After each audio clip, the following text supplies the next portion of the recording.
Hey guys, subscribe for daily content, and if you're shopping for gear, make sure you check out the description for the newest items at some of the very best online retailers. There's also links for some of the items that I personally recommend. Thanks! What's going on YouTube? Metal Complex here, and today I've got, it's not really a review because I've reviewed this knife before. It's more so just an overview and discussion about the Boker Kalashnikov in D2. Now this guy is not necessarily a brand spanking new. It just came out yesterday. No, it's been here for a bit. I just haven't had a chance to talk about it. This is a good knife. This is a good automatic knife. It's an inexpensive knife, and a knife that has been upgraded from a steel that was not so good. D2, obviously not a new steel, right? We've seen D2 in the budget territory before, but this knife, for all of its, good qualities, just really needed a steel upgrade. And now that that has happened, this is just that much better. I'm going to link the Boker Kalashnikov right down below. There are so many different types of Kalashnikovs. There's the mini, there's this size, there's the large, the XL, right? There's like red ones and blue ones and green ones and tan ones and black ones and white ones and, there's every color of the rainbow is in there. There's a wide variety. I'm going to talk a bit about this, but just know, for those of you who don't want to sit here and hear me ramble on about it, this is an extremely recommendable knife. So yeah, those links are right down in the description for you guys to check out if you so choose. Thanks to my generous patrons for supporting me right now. There's a link for Patreon right down below. And please make sure to follow me on Instagram at metal_complex. Hey, thanks to Corey for sending this in so that I could talk about it. I really appreciate that. Quick specs, not going to go through my whole thing here. Overall length, for anybody who doesn't know, is 7.5 inches. The blade length is about 3.3, and then your cutting edge comes in at about 3 inches. Weight on this guy, we'll just go ahead and do that here real quick. This is aluminum and D2, not the nicest looking aluminum, but it is aluminum, and I appreciate that over the, obvious alternative of some injection mold plastic. 3.56 ounces, not a heavy knife at all, so that's good. The firing action on these is really nice. Honestly, these, if, there's going to be some variance. I'm going to be honest with you guys. There's a couple of little fit and finish things that you guys can expect. But remember, this is an automatic knife in the $55 territory. I think they come in as cheap as $40 if you go with a mini, right? So considering, yes, there is a little bit of competition out there for the Boker Kalashnikov, but nothing that I would be like, oh, I don't know, I might reach for that over this. And, as many knives as I experience, I simply can't handle everything, right? So maybe there is something else out there that gives this a run for its money. But, oh my gosh, it's really, really hard to beat at between $40 and $60, depending on what version of this you go with. So you can get a full four-finger grip on this guy, which is something that I like. This is definitely a knife that I'm going to take out and, if I'm gonna own one of these, I'm gonna take it out and I'm gonna use it. The Boker Kalashnikov, it's fun. Like, there's a little bit of kind of collector enthusiast element just because of how many different flavors and variants that there are. But really, at the end of the day, this is a convenient work tool. It's nice to be able to, free up your non-dominant hand or whatever. Maybe you use your knife with your non-dominant hand, right? And you work with you're doing something with your dominant hand. Either way, it's nice to be able to have that freedom where you don't have to mess around. Not that, something like the Spyderco Para 3 is not easy to manipulate with one hand, but it's nice to just be able to push a button and then the blade is out. You could use it, right? You can put it away with one hand. It's not the easiest thing in the world, but because you got to fight against that spring, but you can do it, or you can simply lay the knife down, right? It's nice to be able to do that. This is a tough working tool. A long time ago, I did a video on a buddy's Boker Kalashnikov. He had his for something like 13 years. He had never taken it apart, never cleaned it, and that thing was beat into the ground. You can go back and watch that video. If you type in Metal Complex Boker Kalashnikov, you can watch this. It's from a long time ago, 2.5, 3 years ago, something like that. Yeah, had never taken it apart, had never really cleaned it. None of that stuff. And now just to point out, some of you, and I've had one that had no blade play whatsoever. And I've also handled many, this is like the 10th one I've handled. I've also handled some that just have a little bit of blade play. Sometimes it's even a little bit up and down. Because this is a plunge lock, it's not the same worry as if you are dealing with a frame lock, which heavily depends on the geometry of the lock face. Now, obviously, there's still geometry involved with the lock here, but it's not the same type of thing. This guy is not going to disengage unless you apply an inhuman amount of force to it, even if it's got a little bit of fit and finish issues. So expect there to be variance in fit and finish. It would be great if we didn't see any. There definitely are Kalashnikovs out there that will come in completely and totally solid, will have no blade play, and will be perfectly centered, right? This one is centered. And it might be that you just need to tighten the screw down a little bit. Things that I still don't like about the Kalashnikov, I hate that they really, you're forced to put your fingers in these. You have to. Shave this off.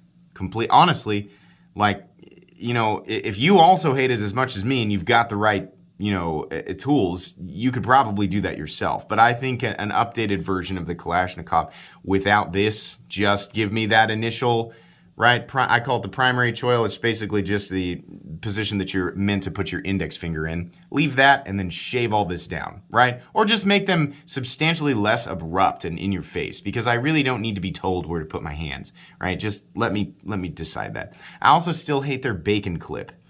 I do not understand the ridges and all that. That is just ridiculous. This thing needs to be shortened up to about here. It doesn't need to be nearly as prominent, right? And it also needs to have a dedicated mounting position for the left-hand side. Yeah, I know the button is mounted for right-handed carry, but you can still operate that button pretty easily with your index finger if you're left-handed. So I think that would be nice.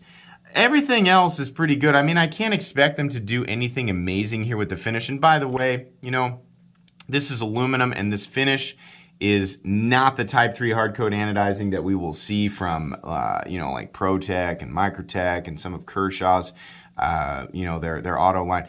It's not nearly as tough. In fact, this is basically a step above paint. It might actually just be paint. It's going to wear away. It just is, right? So, but again, I don't think anybody should really be babying and treasuring. I mean, if that's your thing, then okay, right? If you're like, I'm a Kalashnikov collector, I baby and treasure all of them, that's my thing, then fine. I mean, it's your money. You spend it how you want. But, it's a roughly $50 knife, right? I mean, these things are really going to excel when they are taken out and beaten on. You have a lot of different blade shapes. This one is the dagger grind. It's not sharp on both sides. For those of you who don't know, I'm sure a lot of people know about the Boker Kalashnikov, but there's always new people watching my content, so it's worth explaining, right?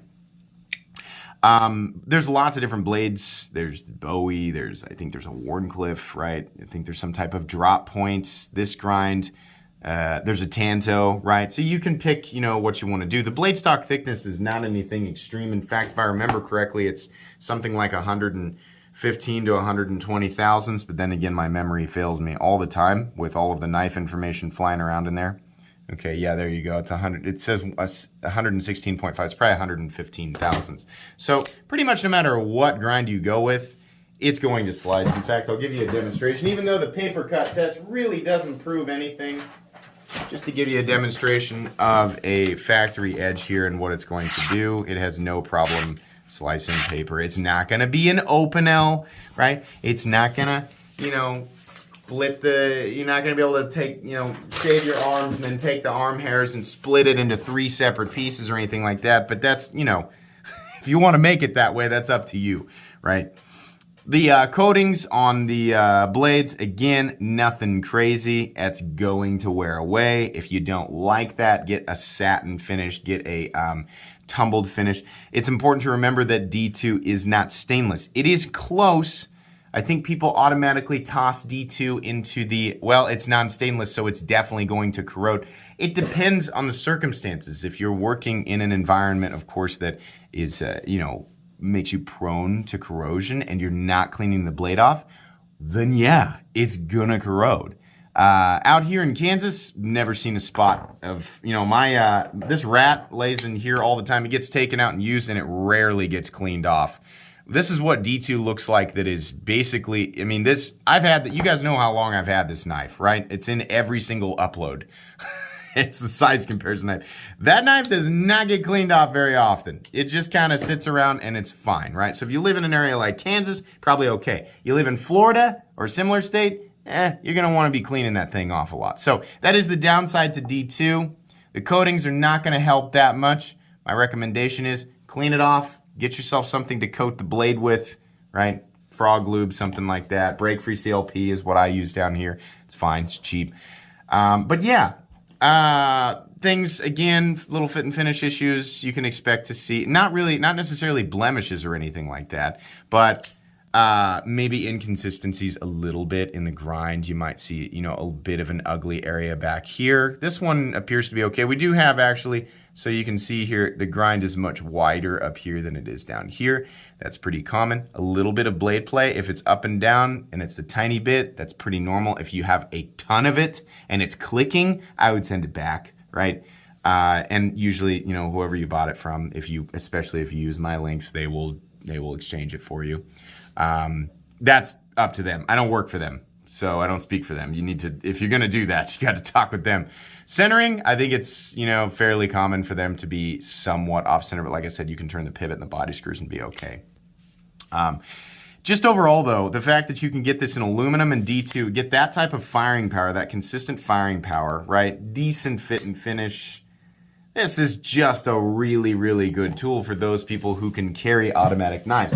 This has been the most recommendable budget automatic knife on this channel for years. And this D2 version, the funny thing is that there's really not, as far as what we are consistently exposed to in the knife world, there's really nothing special going on here. But from my perspective, there's just not a lot of competition. However, on that note, I would like to be exposed to the competition. I constantly have my face and my nose and my eyes and ears, everything in the knife world. Sounds weird. I'm smelling the knife world? Is that what he's saying? He's saying he smells the knife world? You know what I mean. I'm in it. But, I'm not always looking for stuff that is as targeted as competition for the Boker Kalashnikov and D2. I'm sure there are some good ones out there, and I would like to discover them. From my perspective, if you were to walk up to me on the street, this would be a weird conversation, and say, what automatic knife do you recommend around $50? I would say Boker Kalashnikov before they even finish the sentence. In fact, I would scream it at them. It would probably startle them. Yeah, the Boker Kalashnikov in D2 is excellent. It needs to, there needs to be some consistency. And honestly, I think it's probably overdue for an overhaul, right? This thing is like the PM2. It's been the same for so long. It's kind of amazing, that they are still making the same knife and it's just fully accepted, right? But it really is that good. Boker makes a lot of stuff that I am just flat out not interested in. Where is this made, by the way? It's made in Taiwan. Not China. It's made in Taiwan. But still incredibly recommendable. I need to pick up another one. I had a green one for a long time that was in AUS 8, and I gave it away knowing that once the D2 ones were announced, I was going to want to go after one of those. So I need to pick up another one. It really is an excellent, dependable tool. And, the test that I always do for, the spring, basically. And this, if yours doesn't do this, it can either mean that the pivot is too tight or that it's just gunked up and you need to clean it out. I like to hold the button down, pull on the blade a little bit, and try and get it as close as I can just to make sure that that spring tension is pushing that blade all the way out no matter what. That was dangerous to do. Don't do that. But yeah, you want to make sure that when you push that button, that blade is going to deploy and it's going to lock out. That's the sign of a, dependable automatic knife. Now, are these knives going to be stronger? Is this a stronger locking system than the compression lock, the frame lock, the liner lock, the triad lock, the scorpion lock, the shark lock? No. Most of that is almost novelty overkill. As somebody who owns a lot of that stuff and appreciates it, right?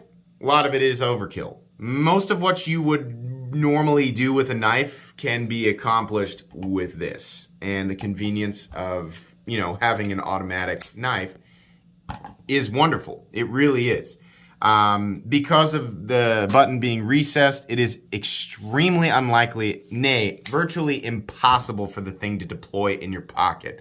This button is going to be up against your leg. It's, again, laying flat with the scales, so there's nothing pushing into it. And then the pocket clips on the outside. If you carry other things in your pocket, perhaps something that almost is shaped like a finger that's actually pushing up against that button in between the knife and your leg, well then maybe. I would recommend not carrying anything else in your knife pocket other than your Boker Kalashnikov if that's going to be the case. But if that is the situation, that thing is not going to go off in your pocket. I have definitely done a whole day's work with a Kalashnikov in my pocket outside, going up and down a ladder, on a roof, right, or down in the grass, digging holes or whatever it was we were doing with fence posts. Have never had an issue with the Boker Kalashnikov or honestly any automatic knife deploying in my pocket. I don't know that there's a whole lot more that I can say here. I just really wanted to have a video talking about, basically just giving my thoughts on this knife. I really do like it. It's funny that it has so many little quirks that drive me crazy, but I can't argue with the value here. I really can't. This is just a great knife for the money.